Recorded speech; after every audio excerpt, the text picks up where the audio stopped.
সুন্দর আয়নাটায় শেষবারের মতো একটা ভিডিও নিয়েই নিলাম। হ্যাঁ, রিসর্টটা ছেড়ে আজ চলে যাওয়ার দিন। তবে ঘোরাঘুরি কিন্তু এখনও শেষ হয়নি। এসেছি এই সুরুল রাজবাড়িতে, পুরনো দিনের ইট কাঠ পাথরের গন্ধ নিতে।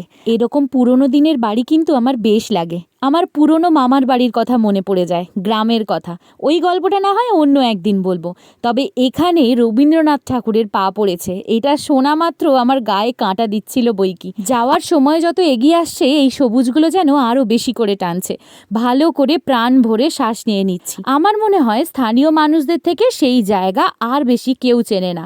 সেরকম একজন মানুষের কথায় বিশ্বাস করেই কিন্তু এই সুন্দর জায়গাটায় খাওয়া দাওয়া করে এই নির্জন শালবনে বেশ কিছুটা সময় কাটাতে পেরেছিলাম। রাঙামাটির পথকে আরও একবার টাটা বাই বাই বলার সময় এসে গেছে। তবে ফেরার পথে এই দর্শনীয় স্থানটা না দেখিয়ে আমাদের টোটো কাকু কিন্তু ছাড়লো না। ফেরার সময় ট্রেনের ঝালমুড়িকে বলে এসেছি, কপালে থাকলে খুব তাড়াতাড়ি দেখা হবে।